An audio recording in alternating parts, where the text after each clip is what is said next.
Get ready with me while I tell you a bit about myself. So, as you know, my name is Ria Mack, and I have goals of becoming a full-time content creator by the end of this year. I've always known I was meant to be more than just having a 9 to 5. Like, ever since I was young, I was always making videos. I was always trying to like entertain people. I used to make videos with my sister all of the time. Like, literally, we used to have dolls and we saw that people were making doll videos and with stop motion, and I was like, I want to do that, because it was like I've always felt like I wanted to like tell a story and really do something that had something to do with a camera. Like, for instance, when I got much older than when I stopped playing with my dolls, I wanted to start making like vlog videos, and I'll walk around the house and make up stories and film it. They never got published, but it was just something fun that I wanted to do. Me and my little sister, we even made a video. It was supposed to be like this little TV show, and it was called Life of Not Very Fun People, because we thought that our life was so boring. By the time that I stopped really writing for real, I started picking up the camera and doing social media because it was so fun just recording myself. Because fun fact about me, I love looking at myself. Like, it's something about it. Like, when I think that I look good, I'm gonna watch the video a bazillion times. Can't nobody tell me nothing, and nobody still can tell me nothing, because who are you to decide how I look? Like, if I think I look good, then I look good regardless. So that's when I really decided that I wanted to start filming videos. But I just started doing lip syncs, so I wasn't even a content creator. When people were like coming on the internet and talking about how much they got paid for being a social media influencer, that's when I decided that I didn't want to be dancing on the internet and doing lip syncs like Charlie D'Amelio in 2020. I wanted to become a full-time influencer so that I can entertain people, and that people can just love to watch me, and I can be a comfort influencer like the ones I watch on YouTube. I started writing mostly because I was bored in school, and all I could do was be in like a notebook and write.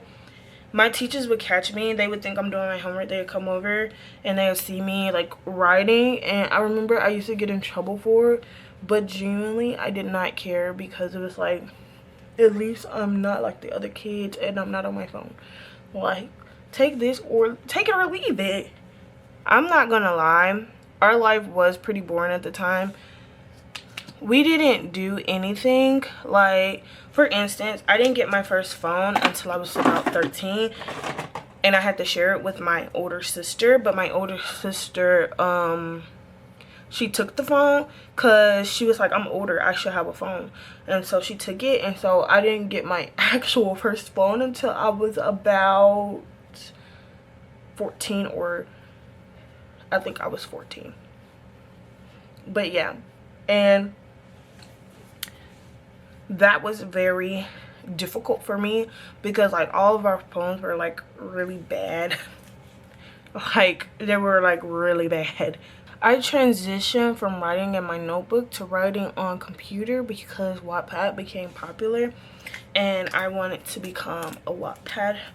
Like, I wanted to become famous on Wattpad, so I decided to switch over, and it was something, it was fun, but all of the stories that I used to write on Wattpad are now taken down because I decided that they weren't for me, or like I decided that it's not fair to the people that want to read them, that I've never finished writing them. When we used to make videos, I had a tablet at the time, and we would film on there, but I was very clumsy, so every single year we had to replace the tablet. Like, my grandma would go out of her way to replace the tablet because it would end up broken by that summer. I really like fantasy. My favorite genre is fantasy and sci-fi. I used to write stories, fantasy stories and sci-fi stories, and my favorite show of all time is Merlin, BBC Merlin to be exact. Around my second year of college is when I decided that I wanted to actually be a full-time content creator. This is around the time when people were around last year to this year, I decided that I'm going to stop hanging around people with very much limited mindsets and start hanging around people with like goals as mine. Because years ago, I didn't even have goals. I didn't have a bucket list. I didn't even know what I wanted to do. I didn't know what I wanted to be. I didn't know what I wanted to be known for. Nothing. So I decided to sit down with myself and ask myself, what do I want? And I could start with the most unrealistic thing, and well, not unrealistic, but I would start with the most unrealistic thing to somebody else, which would be me living in a castle. It's not unrealistic because people live in castles. Like, at the end of the day, I'm gonna get that. So I'll be like, I want to live in a castle. So now from this castle point, how am I going to get to this castle? Now the how is not really important, but I like to know how. Like at least a little bit of how I'm gonna get there. So I was like, social media. You can make money off of social media. People love to watch you if you're relatable. People love to watch you if you're funny or entertaining. So I was like, this is what I'm gonna do. I'm gonna come on here and I'm gonna be my authentic self and try to show people that I am funny, I'm relatable, I'm likable. And if they watch me, that's amazing. If they don't, then I just need to step up my game some more so that I can become more likable and more watchable, really. Thank you so much for watching this video. I love every single one of my ladybugs, my supporters. You made me who I am today, and I continue to grow because of y'all. So something I recently learned is dreams are for you. They're not for other people to understand you. And if somebody is so adamant on understanding you and your dreams and making sure that you know that your dreams is just not achievable, cut them off.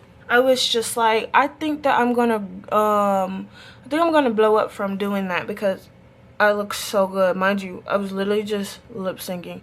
Poor lighting, poor everything, and a very bad wig. Now, did I look good? Yes. Was the video looking good? No. I really hope that I told you a bit about myself and what I like and what I aspire to be. Now that you know a bit about me, you should tell me a bit about you. For me, I believe in manifestation. Like, I love manifesting. I feel like everything comes to me very naturally and I can get everything that I want. So usually I tell people my really big dreams and people meet me with, oh, that's never going to happen because that is so unrealistic for a broke college student that literally just came from the countryside with the dirt roads and poorly built buildings. And for the longest time, people said this to me, but it never really affected me because I'm not a person to just give up on my dreams because somebody said, oh, that's never going to happen. My page is for people like myself to really feel comfortable in being this weird black girl because that's how I was labeled. And I don't think there's anything wrong with being weird. I think that there's so much beauty in being labeled weird because you know that you're unique. Like, and I want to show you that you're perfect no matter what. You're perfect the way that you are, especially black women. When we are told that we only look good with makeup, we only look good with straightened hair. Like, I want to show you that you can look good and embrace your natural hair just like how I have today. Natural hair is beautiful and you should not be ashamed of wearing your hair. You should not be ashamed of walking out the house with no makeup. You're beautiful. Your nose is beautiful. Your features are beautiful. Everything about you is beautiful. I would love to get to know every single person that wants to support me and wants to engage gauge with my post. And now I am finished with my makeup.